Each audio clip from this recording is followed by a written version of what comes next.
Ciao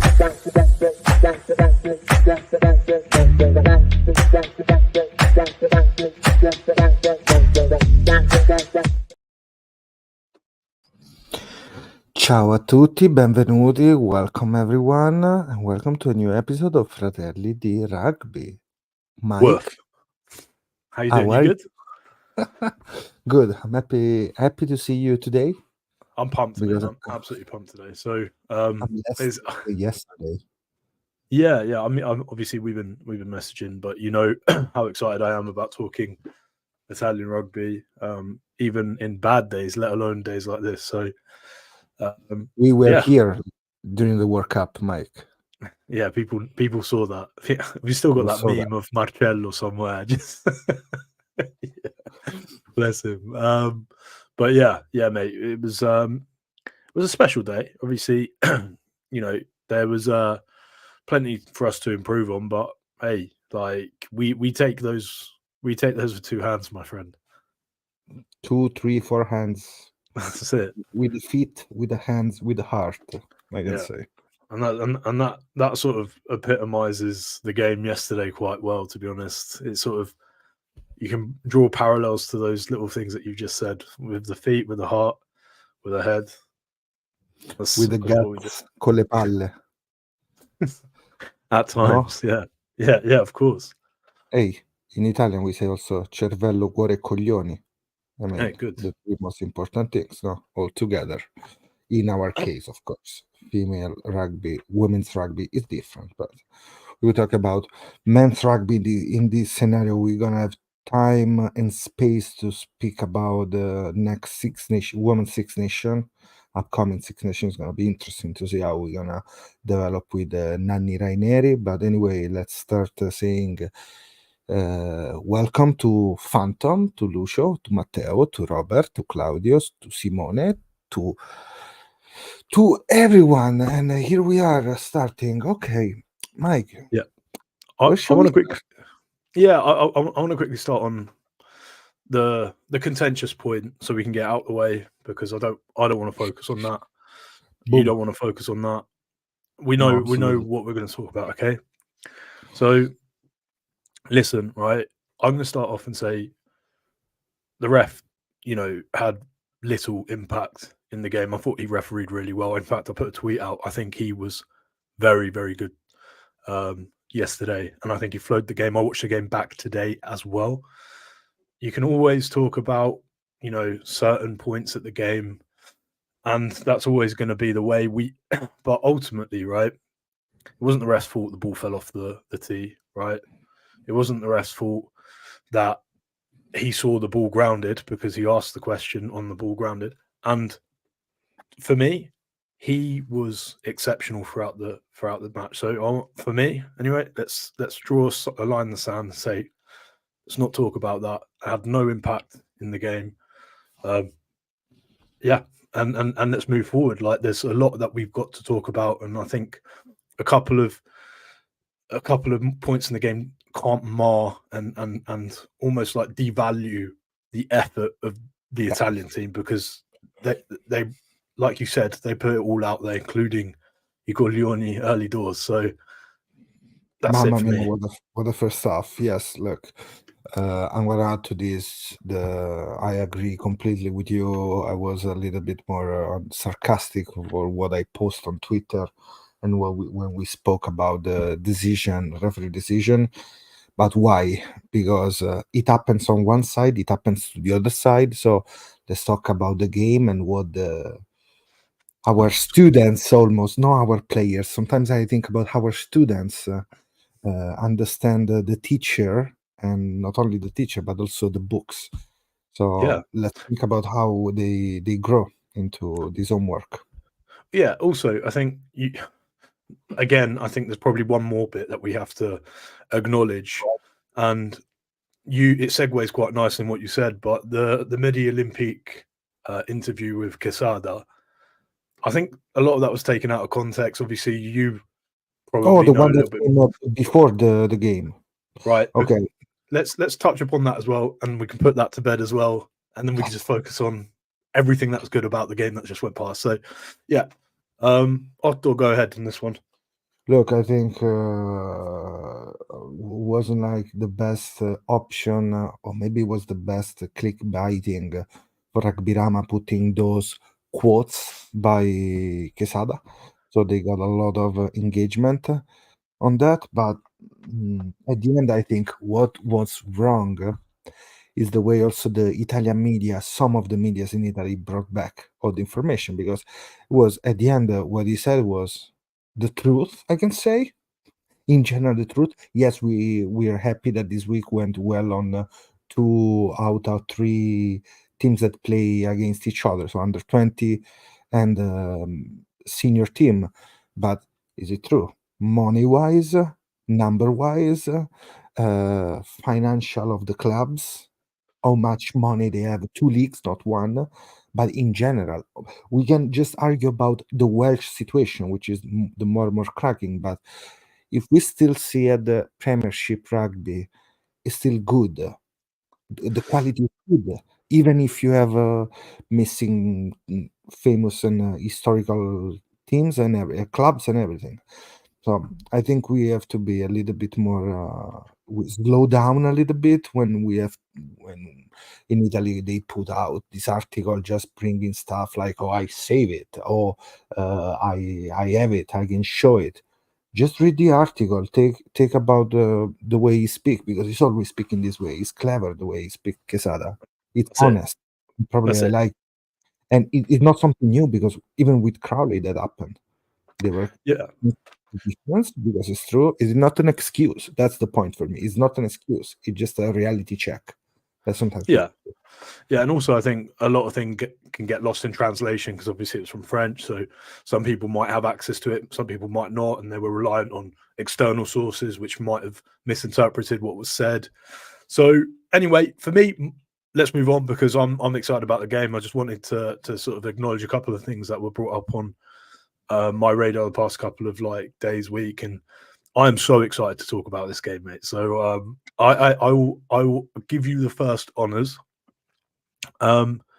General thoughts on the game, and then we'll sort of go into the sort of intricate bits. So it's been real, man, like two half games, but for real, 2 half games, we can say. Yeah, Because there was a game 2 big halves. defense. Yeah, 2 phases. On the first side, we saw a lot of pressure, but also a little bit of good stuff from us that then we didn't capitalize in the proper way in the first half, in like around minute 16, minute 20, more or less. But hey, we were pretty able to enjoy the defense, finding in the defensive effort energies, and I like that so much. We were speaking before the game about fighting spirit. We want to see that fighting spirit. If I want to steal something from other teams in the Six Nation, the closest one to us when we usually spoke is Wales. They always fight. It's something that I want to bring into our team. So Doggedness. that is something that I want to highlight first, because that was defense breathless. The first half was breathless for us. Talk about how to go against that. Yeah, it was just dogged, wasn't it? And we talked about heart at the start. They left nothing out there in the first half. I think Laumaro completed 13 tackles in the first half. You know, most teams would be happy with that in a match he did in the first half. He really led by example. He was the gladiator on the pitch, which I think was needed yesterday. Because one thing, Mike, Laumaro is the most dominant tackle dominance of the whole Six Nation, with 6 dominant tackles. Boom. Just no, yes, these are Opta stats, and the one that tackled more than everyone. Second one is Tommy Reffel with 50. He tackled 64 times. No. Yeah, he puts in a stint, but also I think yesterday, the reason I'm highlighting him as a bit of a gladiator was because there's some monsters up against him, right? Like some absolute behemoth of men running at him, and he was always the first to put his hand up and dive at their knees and try to stop them. So you know, he epitomizes a lot of what was good yesterday, especially in the first half. So yeah, amazing, amazing from our captain. I like the way he was chatting with the kids just before the game, before just coming in when you have to bring the kids in the field. You see him like jogging and then switching the face switch completely. Like, okay, now it's time. But yeah, he's great. He's great, and in general, I love these 2 sevens that we have, right? When 7, even if he came as a 6, Giuliani 7.5, right? Yeah. So I love that balance that we are showing there.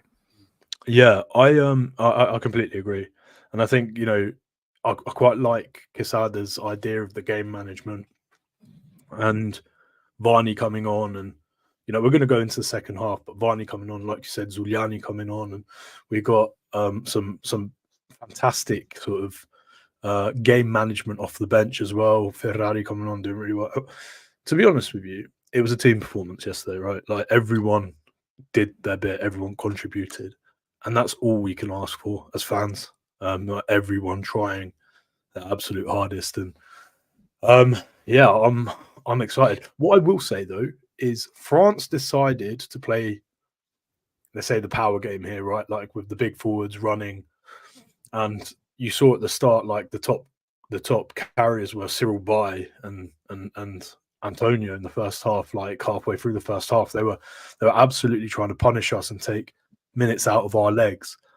And you can quote me on this. I kept saying in the chat, everyone who was messaging me, outside of the chat, we need to weather the storm because we are fitter than they are. We just need to weather the storm. We just need to make sure that whatever is going on now, we have the the resolve, the resilience to just get over it, and then we can play ball in the second half, and sort of what happened, which is always quite nice. But yeah, Otto, what were your thoughts on France on us? Look, on the first half, we're gonna stay on the first half, and then we're gonna move on second. So, first half they had like that the smart move for the try. That was pretty smart how they moved. It looks like a lot of pre-organization, preset. First phase there, second phase there. We're gonna clean up in that way. We're gonna attack that folding of Italy, so they were able to create there. Then the try is the try because was whistled by the ref, so we stay with that. But after that, man, they start just throwing balls here and there, a lot of inaccuracy. But even, think about the way he was passing sometimes the ball, Peno. Just throw this ball in the air like was for the kids. That long pass that went forward by Danti. The saving tackle by Menoncello on Boudouin at the beginning. So they tried, but they commit mistakes. We commit mistakes too. Yeah, even in the first half. But we were looking for some spaces, and France give us some areas to attack. And then they were good when they put the hands. Sometimes we were slower, and they were quick thinkers around the rack when we were trying to attack. Then, of course, the red card helps us to build confidence. But anyway, we scored those 3 points, and they were really tired, man. That is, as you said, they looked tired and worried. Most of everything, they looked worried. And then in the second half, we saw that. Of course, France is a huge, big, great team in general. So, of course, it's hard to win games in even if they were 14 in the field, but it's a great game. But hey, the first half was good for us because we scratch out the fears of the Rugby World Cup, the ghost of the Rugby World Cup. So, yeah. We squashed that. You're right. Yeah, absolutely squashed that. And they feel that. They feel that, like, okay, it's not the same Italy. Yeah. And the stadium was the same.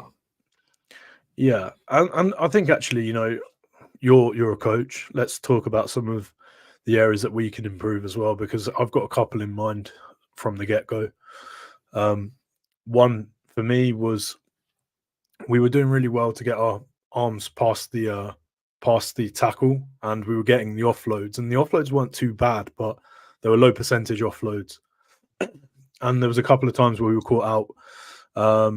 On those short lines. But if the ball went to hand, they were going to make sort of 10, 15 yards, off the second carry off the offload. And it seemed like we were doing that a lot. So I don't know if that was something that was mandated by Gissard, and that's something that he identified as an opportunity for us to attack sort of the centre channel, sort of Jalibus, trying to tie them up and get on the outside. I think a little bit the idea was there. I mean, try to compress them and move it out, compress and move it out, because we were trying in the first half even also to play together, Menoncello, Ioane on the same wing, a couple of times on the left side of the field, so up in the. Right. So we went straight. We used to draw and pass the pullback pass from Favoretto. The first, I think Favoretto in the first minute of the game. Let me check. He was in the first 25 minutes. We didn't have a lot of ball, but he did 2 pull pass from Favoretto, one from Niccolò Cannone, and then we play off 10, off 9. But majority was to release the 10 and a lot of carries by Lamaro, but all in the central field. Of course, a couple of errors from us. Think about the attack from Lamaro, and the ball get ripped off during the tackle.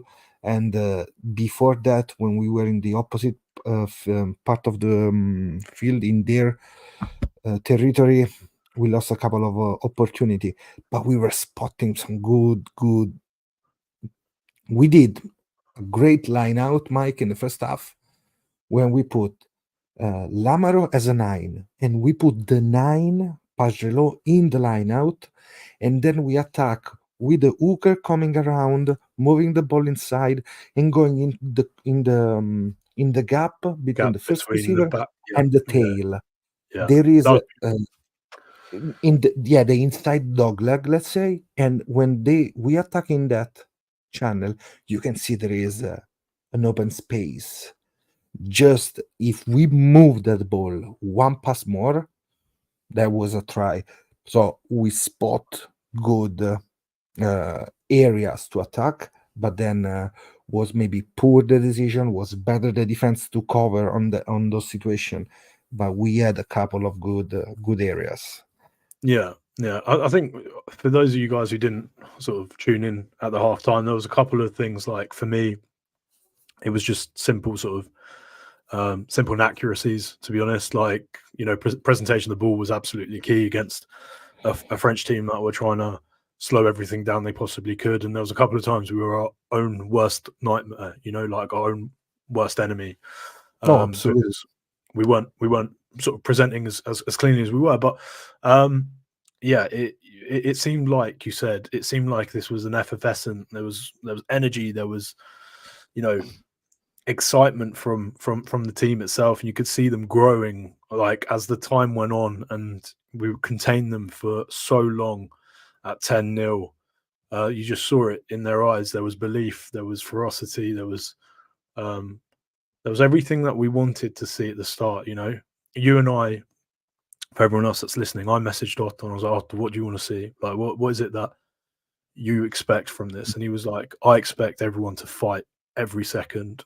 And I agree with you. There's literally nothing else that we can use to describe yesterday's game.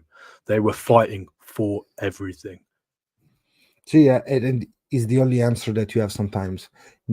Is not winning the answer sometimes, but is to show the right attitude in the field and stay close to the other team. You can put pressure defending, even when you are passive. You can still be. You can put question marks in the other team, because when you start smashing against the wall for 40 minutes almost, because they had that great opportunity that they showed, but then when they attack, they didn't do anything. It's something different. Mike, I'm gonna quick show you one thing on because I have the Longo match open. So this is the situation that I was saying to you before. Let's see. Look, this is that line out. Look how many players we have around here. So that was spotted, the area. We're talking about the Pajelo attack. Look how many Italians, they know what we are going to do. And then they cover this situation. But we had a lot of space to be attacked. Look, the guy on the Menoncello on the right. Here, just a pass on the other side, and you have a 2 versus 1, and you already can move the score for us. Because that's a potential situation for us. Good. Really Pejrelo pops inside to Nicotra, right? Yes. It goes right. He should have gone the other side, though, shouldn't he? He should have gone. Yeah. Okay, cool. Yeah, I did see that in real time. I didn't see that angle, though. That angle, that's good. They show one replay of that. I said, oh, look at that. There was the spot, there is the guy on the wing. So was pretty well planned, this game. Really well planned, this game. The way we... And one question, Mike. Shoot. You mentioned Pajelo. Great, amazing. What was who was your man of the match of the first half? Like the guy that showed you like, whoa, okay. There was like everybody saying Menoncello, which makes sense because he's a prodigy for us. But in the first half, who showed you the guts? Captain? The captain. Lamaro. He led by example. Like I can't like if Lamaro wasn't on the pitch there, I think we lose that game. I mean that like without an ounce of irony. You know, he was putting his face in places where he shouldn't have put his face, and he went to war, and the boys followed him. So for me, like not even a shadow of a doubt. Obviously, I could point at Vincent as well, who did just as many tackles as Lamaro, and you know, Vincent, to be fair, had a fantastic sort of debut. Well, I say debut, you know, debut start in the Six Nations and Test rugby. I can't believe, you know, he hasn't played at this level. He's just absolute golden boy of Italian rugby as well. But for me, without the captain there, without galvanizing the team, without, you know, the boys giving that 2% more because they're seeing him put his face where it shouldn't be, we lose that game. We lose that game, that's true. But here we are, so that's bad. Let's read a couple of messages because there is a lot going on, and I like when the chat is active. Yeah, we spoke about Lamaro, so starting a little bit. Garbisi is a great shout as well, to be honest. Love Lamaro, man. Crash defensively solid. I think his carries let him down a little. Can draw defenders like Negri, Cannone, Parisse. Not like them, FV, but he's the right hands, and he show, like I said, 64 tackle, best tackler for numbers now in the Six Nations. So he does the job that you want from a 7, let's say. You want the carry from somebody else, maybe more than him, but he knows what he's doing. So Marine show his potential. Now we're gonna go through the second half. Christopher, welcome back. Scrum, we're bringing in, guys, the second half. I mean, yes, now we're gonna go there. I agree with everything you're saying, but we had 2 games we could have won that we lost. We lost 2 games. We lost 1 game. We lost, and the second one almost 2 games. Okay. See, yeah, 2 games. And then it just excuse to say we don't belong in the Six Nation. No, we belong to the Six Nation until 2025, and then we can see what's gonna happen with the new changes. Capozzo forward pass to see if it was really a forward pass. Came completely out, but the fact there are the hands when you leave the pass, if the ball goes forward or not, then maybe again looks like he's going properly. There's a touch from Fiku too, but even without winning, this I think it's a good one. I do feel this is the performance we needed to build true self-belief in our capabilities, bigger than the Wales win. Kudos to Quesada for the team selection. That's the important point. Alex, nail on the head, mate. So there's a lot of people who are talking, a lot about selection, and I think both you and I said we weren't mad about the selection. We weren't angry about it. No, we try to analyze what was going on and why pick some players there in that situation without preferences, except for Brax at 13, of course. Well, yeah. Jokes. It's FDR chat jokes about Brax. Stop stoking the fire, my friend. But yeah, like for me, I think, right, candidly, there was a lot of selection questions, just across the board. A lot of people, Menoncello, why is he there? A lot of people, questioning why Brex was there after he had a bad game. A lot of people, questioning Martin Pedrello starting, just basically across the board. And Quesada is proving why he's in charge and everyone else isn't, right? Like, I think one of the boys said he shows why he's the coach and we're the fans. He knows, he sees what these boys do. And we have to, as fans, trust the process, trust the coach, and trust sort of that he is making the right decisions based on what he's seeing. And he absolutely proved it. I said to you 2 weeks ago, we have to prove our salt now, right? Quesada now needs to prove who he is as a coach, where he is as a coach, as an international test coach. And this is a one that you can put against the tally. That was this beautiful game, beautiful selection, tactics were good. What more can we ask? We should say La Salunga Quesada. He knows what he's doing. It's not like somebody put it there. Lucio, I know the boss of the stats, I can say. Vincent tackled the exact number of tackles of Lamaro, 18 out of 20. Great job from both. Yeah, a lot of shots out here. Il Mulo, when we spoke about Il Mulo, is Nicotera. Fischetti, Lamaro, Garbisi, Brex. Favoretto was a good choice in the end because of the line out, because it was another option there. Otherwise, it was a normal performance by him, but Quesada needed him for the touch. I think that's fair. I think also, like, Favoretto might be a little bit rusty, right? He hasn't really played too much, and then throwing him at test rugby level, so it's a big ask, No,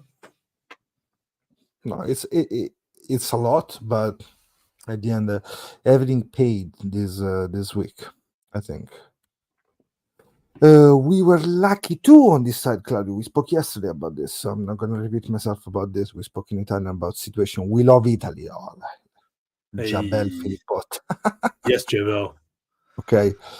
It's a good coach. He knows what he's doing. That's why I'm just pointing this out.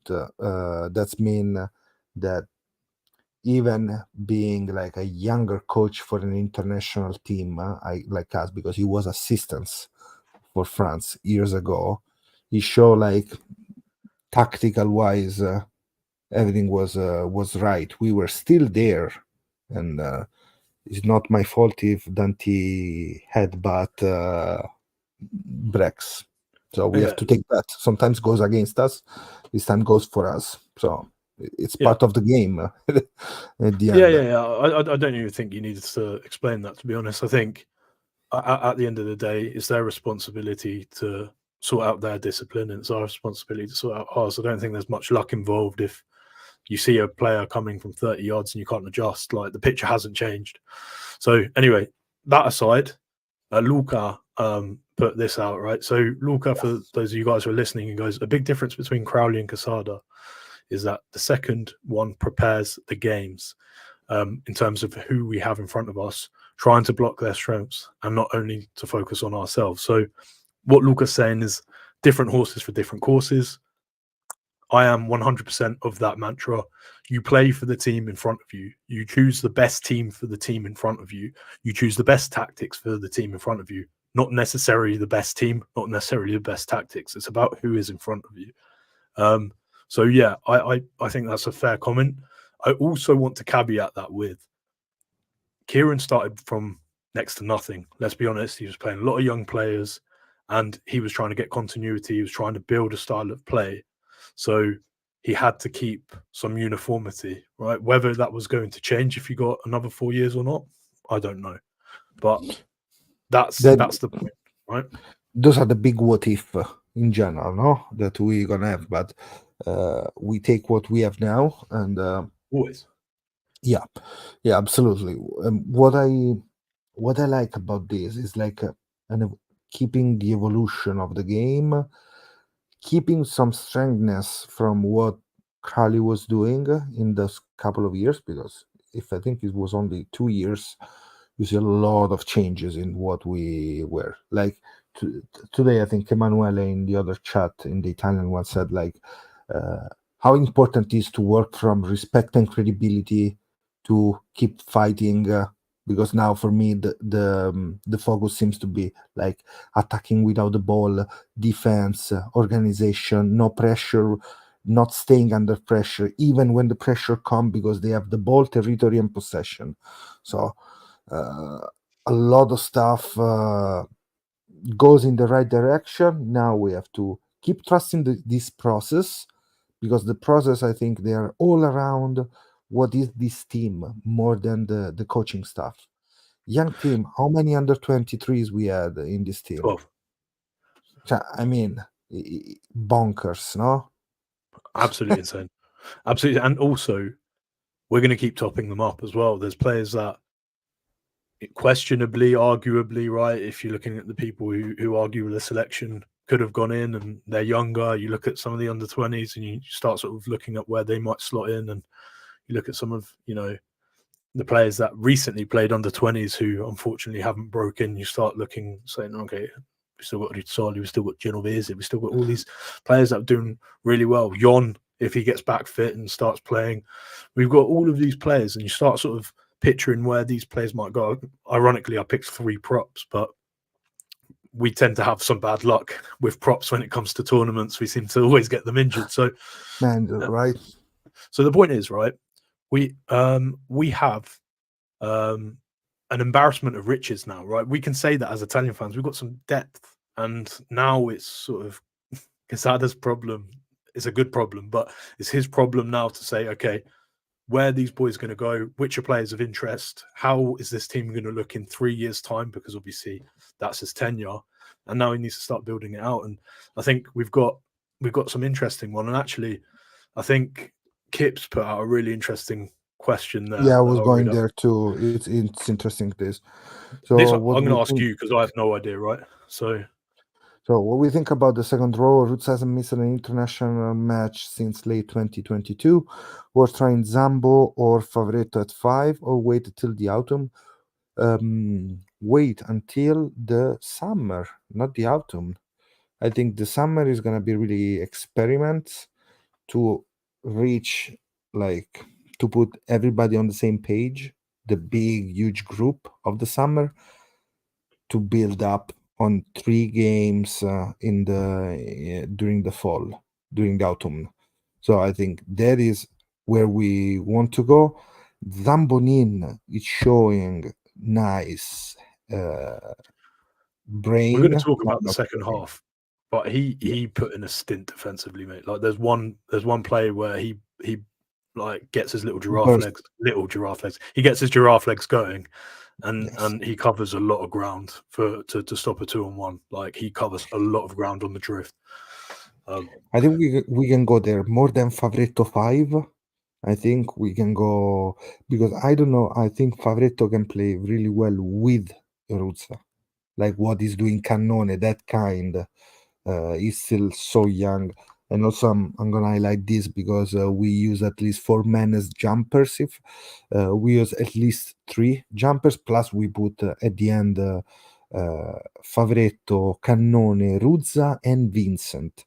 But we use really well as a bite for them Ruzza, because everybody was expecting Ruzza. We were analyzing how the line out goes, who is the main focus of the line out is always Ruzza. So we had those kind of variations on the same sullo stesso spartito, Mike, when you play some instruments, no, on the same thing, you can have variations. So I like it.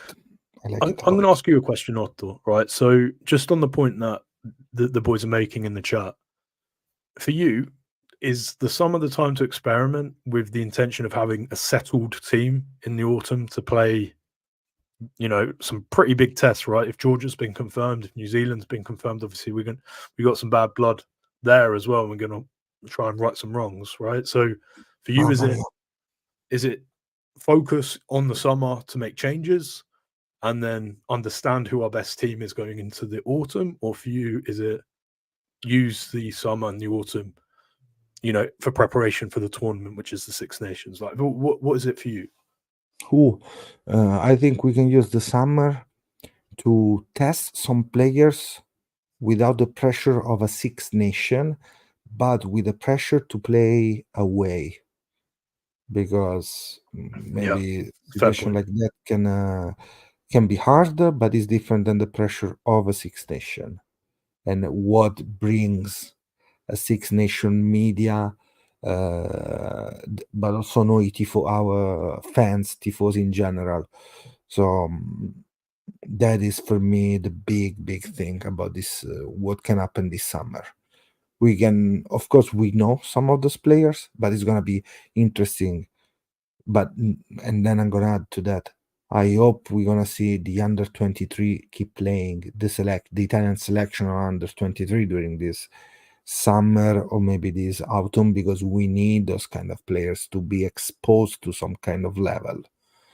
Yeah. We need them to the Rizzoli and Manfredi that are not playing now with the national team. If they're not gonna play for us during the summer, they have to play with the under 23. They have to It's be funny there. you say that. Did you watch the England A game? Not just I watched few actions of that. So I'm not, obviously we're not going to go into it too much. Style. Yeah, but it really made me understand a lot about some of the players. Obviously, the level that they were playing, like, candidly, was pretty poor. But there were some players that really stood out, like Charlie Atkinson. I always thought could be a very good test player, or Kylo Rangenfield. Hey, even the Newcastle boy, what's his name? Blemeyer, Radwan. No, the back row that's been smashing tackles. Guy Pepper. He had such a so for them, right? These are fringe players. You start looking at Italy A again and have them have a tier 2 tour, and so we can start, like you said, start understanding a little bit more about players. How do they play abroad? Align them on the national team ideas and principle of play in attack and defense. That is the only way you can. And so they can just fit in, right? We can call it under 23. We can call it emergenti. We can call it Italia A. I'm talking about that because with the under 23, Italy under 23, we saw also player of 25, 26 years old into that team. So it's just a name, but we can put whatever we want into that. So let's see what's gonna happen. And this summer, then we're gonna see how it's going. Shall we go back on the second half, Mike? Let's do it. Let's do it. There's a lot to talk about, mate. There's a lot to talk about. So second half, Mike. You want me to start? Yeah. Yeah, no. Okay. So obviously, like you said, tale of two halves. There was a point where we had to show some heroism in defense and some steeliness in defense. And then, we took them to the sword, right, a little bit in the second half. I know it took, the best part of 30 minutes for us to break them, but we were playing some really nice attacking rugby, marred with, again, the odd mistake, handling error, and giving them an opportunity at set piece to try and sort of get possession again. But I really, really like the fact that they had to make some early substitutions because they thought they were going to score all their points in the first 20, 30 minutes and our heads were going to go down, right? Yeah, When early changes. Yeah, they were forced early changes because they had 14 men. So typically you'd want them to stay on for a little bit longer and then get fresh legs, but they couldn't because they felt the pendulum swing. The fans felt the pendulum swing. Stunned silence. And then, like you said in the post match, them singing La Marseillaise like right at, twice right at the start because they're trying to galvanize the team because they had nothing. They were stunned. Absolutely.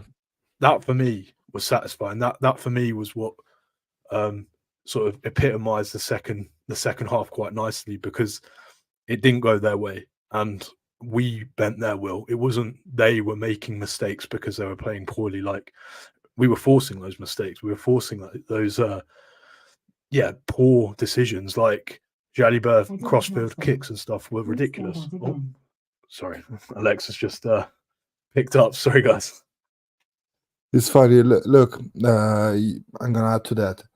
France did 5 changes in the first 8 minutes of the second half.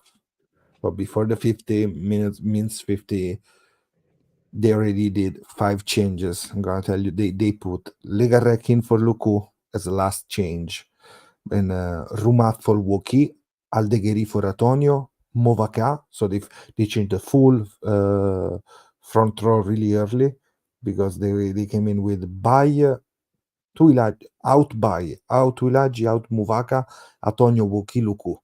So all these guys were out in the first 10 minutes of the second half. It's because they were trying to play the power game against us, right? They were those boys had carried a lot. Yes. So they were hoping to like I did my job, now let's go play, no? Something like that. No, didn't happen. I'm so sorry for you. Désolé, je suis désolé. Mon frère. Si, extra désolé. We went in the second half.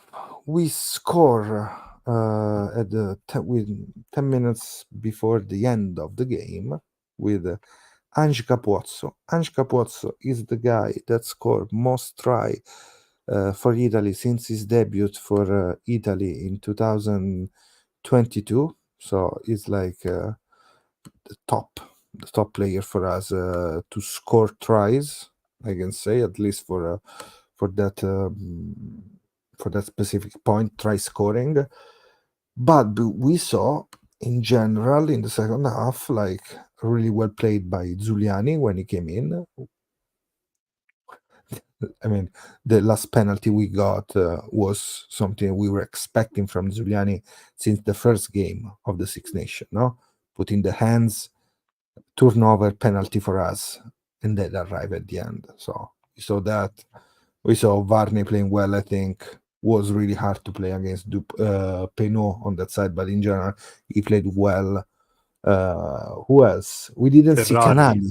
Ferrari came in. Ferrari was take position and fight. Just even on the R try, he's the one that does the round the back pass, right? Like he's the one that takes the ball unexpectedly and Menoncello goes through, right? That was off him, right? So even his link play was nice. He is a man that hasn't played rugby for months. And he comes in against like a top test team and starts winning penalties at the scrum, starts tackling his heart out. Mate, he was amazing. Marin coming in, doing amazing. Like Iceman. He does. We've said it before. He's a killer, mate. He's an absolute killer. If he wasn't playing rugby, he'd be Dexter. He'd be wrapping people up in cereal, clean film. He'd be out murdering people, mate. That man is an absolute killer. What an absolute beast to have on the bench. And mate, like you can tell he's hungry for a position, isn't he? He put his hand up nice and high. Here they're saying also, did the monster clear out? Yes, because we were able to do a 2-man's rack in the 22 in that. And I love how Cannone look around and then he decided to attack too. Probably a little bit underrated in this game, Cannone, but he did a really, really good job in everything he did. Another player that came in the second half, which is Lucchesi, after a huge performance from Nicotera. Lucchesi is the player with more turnover tackles and more turnovers for us. So we have also that one. And that fake play off the defense, Claudio. When we say D is defense. Yeah, so defense. Yeah, that false play off the back of the maul. Oh man, that was funny. That's so funny. But also, like, it would have worked if for whatever reason, right? I think it was Lamar at the back, right? If someone ran a short ball there, on the open, that like he drew that defender miles away. He drew that pillar miles away, but it probably would have got called up because obviously it's illegal. But it's funny as hell. Was a barbarian style of play. That. Oh, for sure. It was beautiful though. Like, and it was just Sparta under that. Yeah, it was the pure joy in his face as well as he was doing. Oh man, just that for me again was a lovely little memory of this game. That's one that I'm going to hold dear to me. Not now, Claudio. Just saying, not now. We can say, sadly, fold the ball from the team. I can say that. Sadly, fold. But let's bring it on. Yeah, no, I think as well, right? We spoke about Varney. I think Garbisi definitely deserves a shout. The eye of the tiger. The eye of the tiger, Garbisi. Wonderful. I saw I put a little post out on Fratelli di Rugby Twitter where they were showing them at the tunnel at the end of the game. Like, he's heartbroken, man. Like, he's genuinely, like, what the words that he says about him taking full responsibility. He holds that. Like, he holds that deep. You can see that, like, in his face. He's literally just like heartbroken. And people need to remember, obviously, he's 23 years old. And he's achieved a lot in, his short playing career. But yesterday he was just, he was just different. It was just different gravy, wasn't he? His kicking was brilliant. The defense, Mike. The way his decision making as well. Yeah. 1 year of defense at 12 helps so much, tackling everything, even Antonio. When you champion him. He was like another flanker. Genuinely, he was like another flanker. I think if Baz had put in something like that, or if, like, you look at some of the top 10s in the world put a defensive shift like Garbisi put in yesterday, people would be saying, Jesus Christ, fair play. Look at this kid, right? Like, it's the fact that, it's Garbisi. Hopefully he finds some confidence in how he played, and we see more of this Garbisi, because we need this Garbisi if we want to win games, Look, Garbisi is the 4th player for tackles in the Italy team. Lamaro 64, Cannone 48, Brex 40, Garbisi 40. I mean, yeah, Joe. Yeah, we literally were speaking about young Ross. And actually, now we're talking about the second half, we can talk about a little bit more about his attacking intent. I don't know if you watched the English punditry, but when he was on the ball, and even that 10 meter tap, and he is quick, man. He eats up meters. Like, I genuinely thought they weren't 10. I genuinely thought, like, when he got tackled, they weren't 10. He just eats up meters. He is so quick. He could genuinely play on the wing. Like, Jake Pelledri in his prime, Gloucester got injuries and they played him out on the wing. Man, he's that sort of quick. So, man, I was very impressed, Joe, with his first start test level. Of course, with that logo, he's really happy, and he saw him every week as a chief fan, I can say there. But he looks like he has a little Vespa under him, with ready to bring pizzas all around.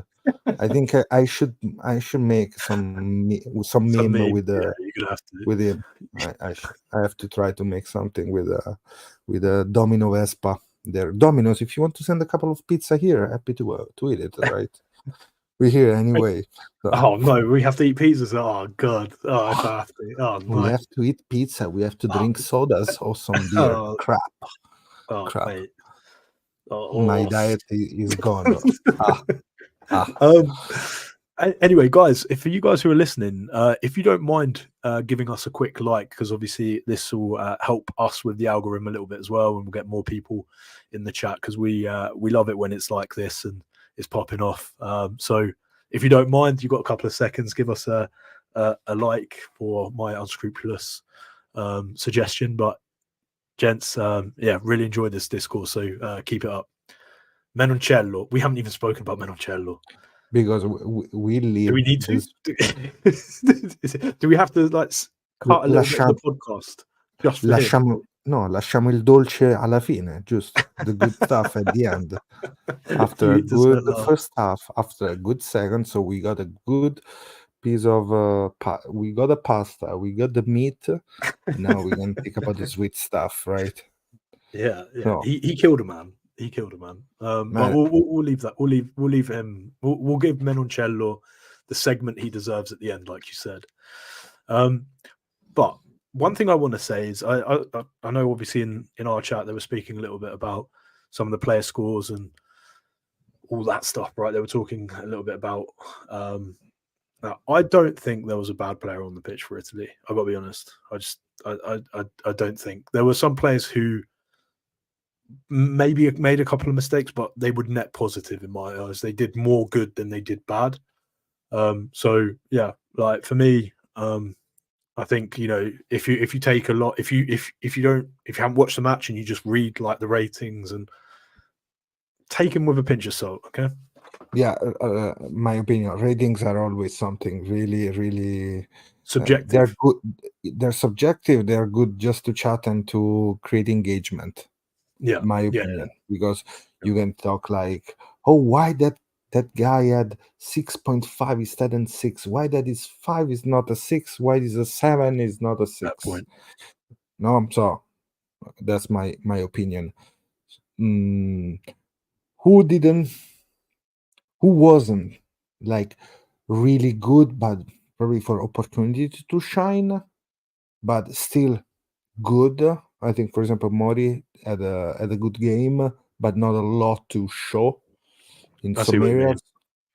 Yeah, so I think that's probably on another side maybe didn't show the best of him, like a couple of steps that he did during the last couple of games, really good, but still they were good because this is as you said, the only guy that we cannot give a vote, a number, is Canali because didn't came in the field, but the rest of that was an odd decision though, no? Man, I thought maybe there was some issues about some player not be completely 100%, and probably they did it until the end of the game. I see. I thought also that maybe was why double. Also because he is really big carrier, and worst case scenario, Ruzza was passing to be the 6. In case something happened to the other players in the back row, Giuliani can go 7, Lamaro can go 8. If something happened to Vincent, or if some of the players in the back row needs a change, he's the other guy that can go back there. Yeah, I think that's fair. I was thinking that way, the situation.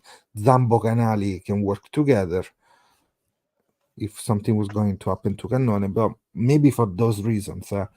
But no, I mean, it makes sense, right? Maybe, like you said, they were just waiting as cover if needs be, and also maybe Quesada was like, the balance of the game is too fine to have someone just come in at test level and be asked to perform. It was like it was on the balance, right? And I don't think some players are molded by that and they play really well. Some players might, maybe make a mistake and it could cost someone the game. And when we're talking a penalty either way, maybe he was like, okay, I'm just going to trust the players that are out there instead of putting pressure on a young forward to come in and get up to speed in a game which is played at really high intensity, and try not to make a mistake that could potentially be, losing us a game by 3 points. So I think it's interesting. Zilocchi was I actually thought genuinely in the loose, he was brilliant. Like I think 2 turnovers. Don't quote me. I definitely got one right at the start. Right? I love the first turnover of the game from So him, good. and the second came from Fischetti. Fischetti, that was it. Yeah. I think he got one more. Don't quote me on that. I think he got one, but he was good in the loose. Like he was chop tackling everyone as well, and yeah, like Ziloki had. You look at the penalties against, right? And again, for me, it's always about net positive. If you want to make an opinion on a player, everyone's going to make mistakes, right? They're human, but it's how much did they contribute to the game? How much, how many negatives versus positives did they? And he did, for me, a lot more positives than he did negatives in scrum. Just saying. Oh, Samuele. Let me see, because I was looking at the stats that send. Did you miss Tommy Allen? Always miss Tommy Allen. I agree. I agree. I think he would have done a really good job, especially for some of the kicks, because he probably would have been taking the kicks. So, yeah, I think we probably did miss him a little bit. Let me see. So good players. So a couple of stuff here because I saw Paolo. To shout out to you, Paolo. Another one in the chat. This game was. We saw some players really shine, really play well, because they're used to this style of playing. Even Vincent, which is played not in top 14, but is used to play to high level, high pressure, always up, always standing, always the backing the game has to be quick, because in defense of not the defensive coach of Exeter is gonna kill you. Sporty, think about the way they have to play, no? So they know they are that kind of players that you want to see. So they were comfortable in that pressure. It's not something they never experienced, like, oh my god, what I'm doing. No, they know what is a game like that. It's international, so it's another step. But then you see Capozzo, you see Ioane playing in that way, and they did well. Yeah, they know the way you have to play those games. Yeah, and I think Ross actually he definitely showed some Chiefs in like the multi-phase that he was trying to do at the pick and go at the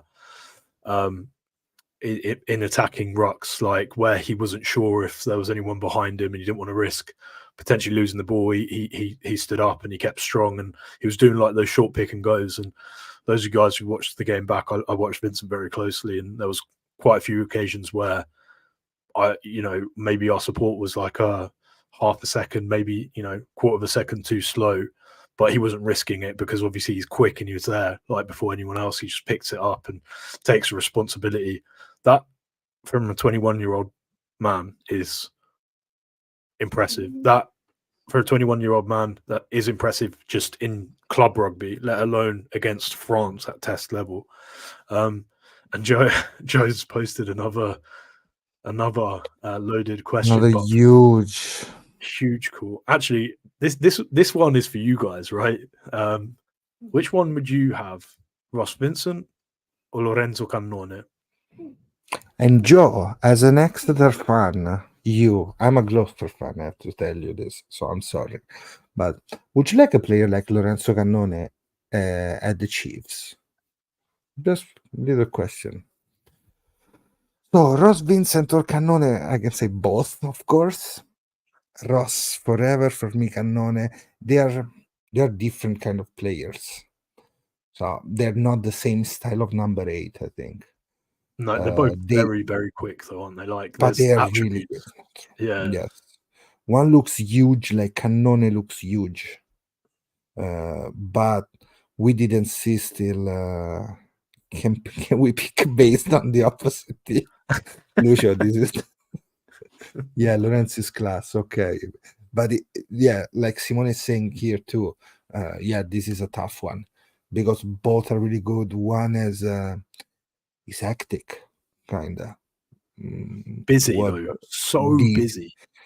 And the other one is crucial on some like attacking phase, but some crucial. I always think, even for Benetton, some crucial turnovers in the 22. from Cannone. I always think about that from counter-racking is huge as well. So I hope soon to see them together, maybe 1 at 8, 1 at 6, if we need to. And Paolo, yes, Omar Munim is the former coach of Nick Mallet, which now is there. You know, it'd be interesting. You know how England had Sam Underhill and Tom Curry as the kamikaze kids. Right. I wonder if we can get them like the Spaghetti Boys or something. I don't know. Yeah, the Spags, the Rigatonis, the Domino's Pizza Boys, the Pizza Boys. I like it, the Pizza Boys. Hey, no, like joking aside, like that we were talking about, for those of you guys who've just joined, we were talking about the summer and experiment. That's an experiment I'd pay to see. That, do you know what I mean? Having those two just basically like spare wingers playing back row, just go ahead, boys, go ham. Oh, you want to sit on the wing? Yeah, why not? You sit on the wing. Go and shine. Menoncello come in and pat down. Don't worry, you want to sit on the wing? Yeah, fine. We got. But yeah, mate, they're exciting players, mate. They're so exciting. Look what couple of names they put: Fitzharding and Pierre Spies. Ooh, Cannone. I hope he's gonna last more than Pierre Spies, first of all. But and I hope he's gonna get bigger than Pierre Spies. Yeah, Ross is very rounded though. I think that's a fair comment. I think if we're looking at like like if we needed almost like a utility back row, Ross is probably more of a utility back row than I'd say Zuliani, or like, because obviously I think he can play across the way. So here we have. So who's gonna be the next? Who we want to go?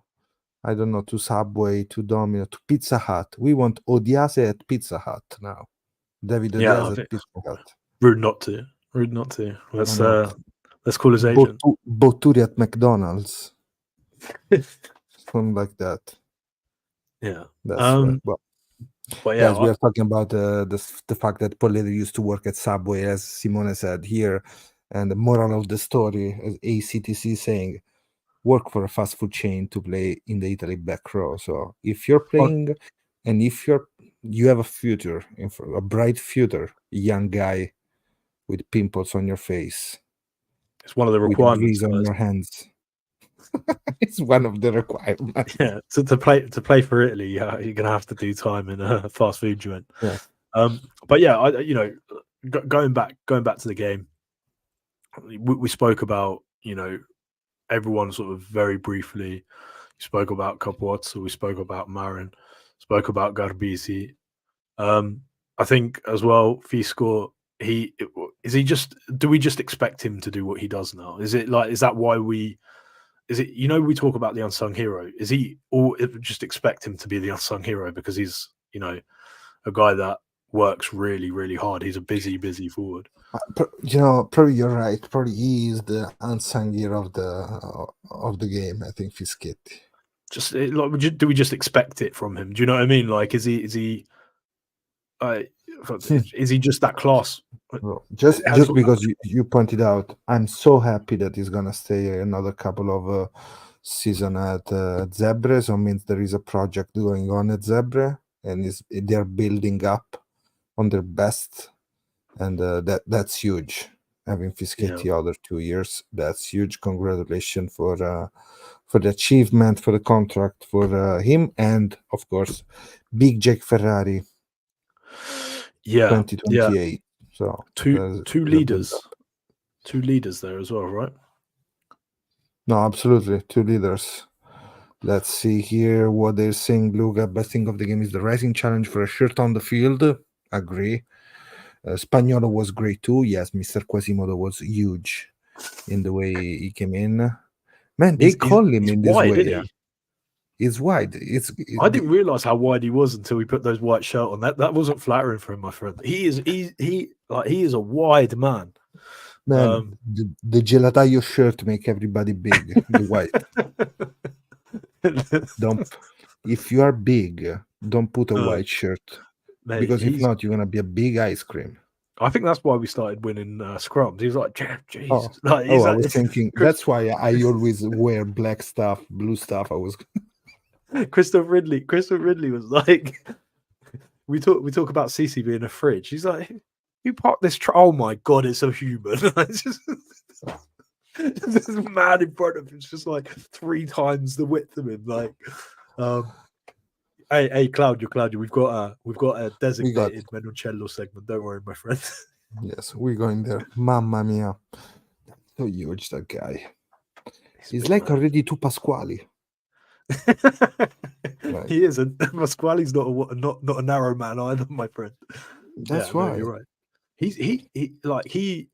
We spoke about him a while ago, right? About how good he was at, URC level. Mate, he's just getting better and better and better, isn't he? He doesn't care. He doesn't have emotions. That guy. He don't feel the pressure. Just again, killer. Shall we go to let's go our Lord and Savior to number 14. To the number 14, the guy that smashed Lebel as supposed to before the game. Sent Fiku packing as well. Sorry, mate. 1 second. So I have the answer to this. What does Pozzolo looks like in a white tee? Should I put the I have the answer to that. 1 second, I have it. So you know who is Stay Puft Marshmallow? You know who is the Michelin who is that? No. All right. I thought you were going to put the Michelin Man on, but no, is the have you seen Ghostbusters? Yeah. Do you remember Ghostbusters? Okay. The Michelin Man. Is that not the same person? No, they're a little bit different. You see? Oh right. Okay. Go. Okay. All right.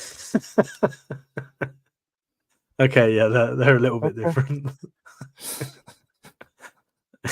This is Jesus. I'll say it to his face. Jesus. So this is the Mr. Pozzolo in white. Yeah, mate. He's credit to him as well. 19 years old, man. Hips. Pasquale should be the unit of measurement for Italian props. So he's about 3 Pasquale. 3 Pasquale or 2 Pasquale? What's the about Pasquale and a half? Mamma, un Pasquale e mezzo. I love that. You know, Mr. Robert, I know stuff. Yeah. So let's talk about Tommy, because there's so many moments that we can talk about. So I'll let you go first, right? Which was your favorite Tommy moment of the game? So I think the first on Lebel, the first big carry, like, don't worry, I'm gonna push you back. That probably was one. The second one, we were just chatting before the game. So skill wise, that reverse pass behind the back after that forward pass of Capozzo, what he did there, like, was, oh my god, he did it. So that was something that shocks me. It was that for the skills, but for defense and attitude, that situation, the first tackle. So I was like, I'm here. You shall not pass. Just to mention somebody else in white. Yeah, mate, he was imperious. And these two, yes, Robert, yes. That's probably my favorite. I've got to be honest. There's two main moments. One, obviously, where Jalibert took it to the line, and he let him know that you can't take it to the line when I'm around. And then, Mutombo style. No. Yeah, or Negri on Faz last year. Like, if you're going to take it to the line against me, I'm going to take it, right? But the second one was, he sent Fiku to the shadow realm with that tackle. He sent him packing. The guy was on skates, and we're talking about Gael Fiku. Do you know what I mean? It's not. We're talking a 21-year-old guy taking Gael Fiku on a bit of a journey. So I'm really impressed with his defensive performance. I thought he was exceptional. I thought people were trying to avoid him when they were trying to attack on the wing. And then his meandering runs when he came inside with Monty, I just thought he was brilliant. I thought he was absolutely brilliant. He sent Fiku back to 2014 when no one knew where he should be playing. Yeah, it's crazy. So, would you like to see him 12, 13, 14, 17, 15, 1, 7? Where you want to put him? Because I know Phantom wants to put it at 13 because he doesn't want to put Brex there, but we know the story there. That, and he wants Liner on the pitch. You want it in the pitch? I would have him anywhere on the pitch, right? I want to say that without an ounce of irony, right? Would wing be my number one choice? No. But would I be upset if I saw him on the wing? No. Would I see him would I be upset if he's fit and he's not on the wing? Fit and not playing? Yes, right. So it's different horses for different courses. If we're looking at Scotland, right? Who's he going to be? Right, who's he going to be defending against in Scotland? Carl Steyn? Or Van der Merwe? Van der Merwe is 14, right? Is he 11? Oof. No, but in general, I can either or. Two big South Africans, right? Like it doesn't really matter. Doesn't really matter which. Like they're both big, quick South Africans, right? Do I want to see a player Scott Africans? We have to say Scott. Okay, right, yeah, fine. Scott Africans, right? Yeah. 11, of course, is the 11. Okay, so perfect. He's 11. So here's the question to you then, Otto. Would you rather have Menoncello defending Duhan, or would you prefer to have Liner, Bruno? Like who else plays the right? On that side, I'm okay even with Pani. With you, but no, I'm good with Johan on one side, on the Van der Merwe side, but he came a lot to play in the field. Sorry, no, it's Duhan plays 11, so it'd be 14. Sorry, play 11. I'm okay with Menoncello. That's what I'm saying. So here's a question to you guys in the chat: like, if not Menoncello at 14, who would you play against Duhan? Bearing in mind he scored a hat trick against England. Transition, set piece, supporting player, post line break and try, power. So I mean, player that knows how to play. One of the best. Quick. It's quick and it's big. Johnny Bravo. Liner can cope. Linag. Okay. Hey, listen, I wouldn't be upset if I saw him.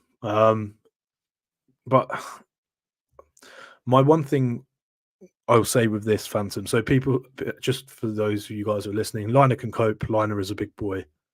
It's a big boy. And then there's possibly one of the most informed, big wingers, quick, powerful, at least of like the last 3 or 4 years. I can't think of a more prominent, maybe Penno. But do you really want to have Liner step up against someone like that and just lose absolute confidence if it goes wrong, right? Is that what we're saying here? Like, we'd rather transition a player that's never played Test rugby against one of the best wingers in the world? Here I'm gonna see I'm gonna show Linag is a big boy. If we had Odogo, we could have played him for center. Menoncello, Ioane, but we were good. Pani on the wing, and Odogo would have been interesting, man. Odogo, yes. Yeah. Paolo, get better, mate. But I also rather Menoncello difensione to Puloto rather than Mori. This is smart because that is a situation, the way they move. Like we were saying yesterday in Italian on my YouTube, but we are talking about how different is the way they play with Scotland, because they can switch completely. Hugh Jones really close to Montpellier. This looks like transfer rumors, but they can play 10, 12, 13, they can switch. Both of them, they can pass the ball a la Brex, okay? So front and back pull. They can attack really hard, giving you the right angle to attack. And then both plus, have boots. both have boots, grabber kick, chip kick, and then they have Russell that can use the kicks like hands in the same way. Lasers, So he can play a couple of cross kick to move, and then he's gonna play deep. Or maybe he's gonna throw this flat long pass because he has those skills too to take off from our defense a couple of players and put the player into space, because that is probably the best thing that Russell has. Put players into space. So it's complicated because something can change in the next game. Think about the quality of Scotland, because France doesn't have that quality, or at least they don't show that kind of quality when they play. Yeah, I assume we're going to do another sort of preview next week, so we'll keep it short on Scotland. But you got to assume that they were quite interested in this game against us, and I wonder how much they're going to start maybe making a decision who plays where to try and counteract some of our attacking threats ourselves. So it's going to be interesting to see. What I suppose, if you were in Gregor's shoes, like what would you look at from us as like, oh god, that we could get hurt here? I think the way they want to play is to create chaos through, because we are really short in defense, so probably they want to kick, create chaos, and move fast on the other side. Double layer is like one pod and then move the ball, and they try to isolate our 13. That is going to be their job, to put a couple of players to run. King Gordon is going to be one of them. We have to be really careful with him too, because he's another one with 6. Yeah, he's playing so good. I wasn't expecting him to play so well in the last couple of 1 year and a half. I was thinking was good, but not so good. And now he looks good. Yeah, I mean, they're going to go Kinghorn against us, almost certainly. Kinghorn, I think. Because he can kick. Mm-hmm. So who is going to play 9-10? Paul is asking, Mike. If it ain't broke. Pagelo and Gerbisi? Yes, I agree. I like Varney with less pressure off the bench. I think that's what he needs to build confidence. Like, for me, again, like Varney isn't Varney at his best for me is still our number one choice, right? As in, like, he does stuff that maybe some of our other scrum halves can't, but Pedro was brilliant. He needs to be rewarded. Like, he needs to be rewarded, and fair play if they manage to get some sort of symbiotic relationship between like him and Garbisi, and they have this understanding. I think absolutely let them play. Like, until it breaks, we don't fix it. No, I agree. Paolo, good shot. That was a crazy game, because I think we were 50-40, something like that ends, but he was able to do a lot of good stuff. Finn Russell in that game. We're talking about the Bristol against Bath game, where Bristol at the end win really, really, really well that game. But yes, they put a lot of pressure on him, so we have to try that. The fact is that the 12-13 of Bath, they're not the 12-13 of Glasgow Warriors. And that's the problem, isn't it? That is Paolo. That's why they can move really well. If we had players able with the hands, I was saying yesterday, Tuipulotu, Bundeaki, huge blocks, but with really soft hands, we are top with some of our players has to develop that decision making under pressure too. So in that way, Brex can Brexit, no? Brex can Brexit, yeah. Brexit. I'm Not, with you. not Not yet. We're gonna arrive there. Yeah, no, I'm with you. And I think as well, right? I don't think we change too much with the team. I think we get sort of a settled team. Hopefully, there's no injuries. I didn't see anyone struggling too much, but yeah, I think it's one of those. Did you see any injuries? Did you see anything of concern? Not yet. Only Jalibert for France, but it's because he ended his Six Nation against us. Yeah. So he's out. Do we know how bad that is? Or I just saw a couple of Instagram pictures, so I have to check again about that. Get well soon, mate. Yeah, but let's see if we go back with Yakitsi, if it's gonna be another shot to Mr. Spilungone. Mr. Spilungone is Favoretto. Oh, okay, right. I didn't get that one. Was he? Is it because he's tall? Yeah. He's all stingy. You see, like how it is. He's all like gangly. Stingy. Oh, right. Gangly. Yeah, I got you. Yeah. Those pointy knees. You can see him like completely. Luca with like a really good. You know the only why I'm worried, Luca, because this week they played like a friendly match, friendly match. Let's say there was Saracens Leinster, and he wasn't playing. So I thought like if he's not playing this, maybe I don't know how good. But hey, if he's gonna come back, him and Ferrari, we have 3 available props with something that we won't think about also. 2 games. We still can wait. I mean, we don't want to put in a rush everything, but shout out to Zilocchi because he's playing really well the white boar. Hope Ceccarelli is gonna be back soon because the Ceccarelli Scoman situation it's funny because they love to play each other. Let's see. Rangy. How you read this? Rangy. Yeah. Okay. As in range, he has lots of range. He's rangy. Can grab those hands from a mile away. Yeah. That's what it's saying. He's gonna be Dalsim from Street Fighter soon. He's gonna be one of them. Mr. Tickle Arms. Yeah, all tattooed, young dad. But anyway, Mike. Right. We're almost doing the post game pod longer than the game itself. So yeah. We should probably wrap up in fairness. But guys, before we go, comment, like, let us do all of that good stuff. Again, the engagement's been great and it's getting so much better, and we love doing these. So yeah, guys, appreciate you guys. And I'm happy to have spent another Monday with you, Mike. This was a good Monday because it's not something that happened every time to draw.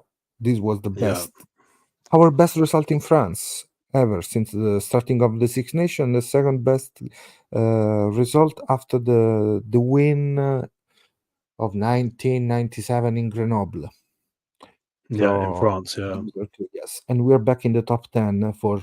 I don't care about the ranking, but let's say that too. We are in the top 10 again.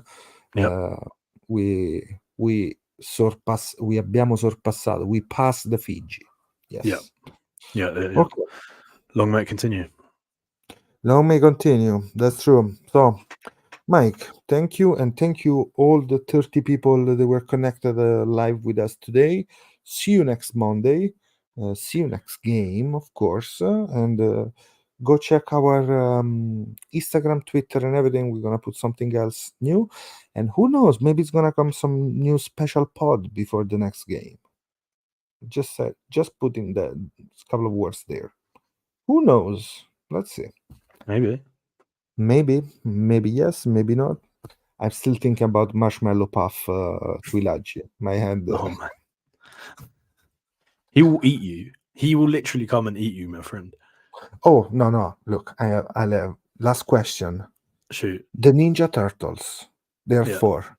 Yeah. Who are the 4 Ninja Turtles of Italy?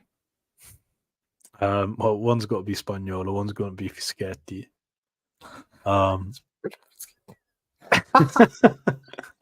Spagnolo and Fischetti, okay. I think Right. Michelangelo one and Donatello. No, Michelangelo, the orange one is Fischetti. Yes. Then Spagnolo is the Raffaello. Raffaele. Yeah. Okay. He's got a bit of Raffaele about him, hasn't he? Okay. Then Nicotera is saying ECTC, which makes sense. I think that's fair. Man, all front throwers, eh? It has to be. And then well, Leo, going on. who's gonna be Leonard? I mean, I would say maybe Garbisi. You think Lucchesi? I was thinking, but Lucchesi is Leonardo. All time trying to remember 20+ years. Actually, Lucchesi would be Michelangelo with that stupid, with that like fake play, screaming at that. That was anyway. That's something that just Okay, new meme to make. The Ninja Turtles. Perfect. Love it. Right, guys, I love you and leave you. And go watch the Ninja Turtles. Let's talk about pizza. You know who's gonna bring the pizza to the Ninja Turtles? Ross. I've already called, mate. I've already called. Domino's on the way. He's banged up. He's bruised from playing, but he's bringing me my pizzas. Bless him. So, yeah, no, Ross, love you, mate. Good to have you on the pod as well. For those of you guys who haven't listened, have a little listen. And one anchovy pizza for me. Thank you, everybody.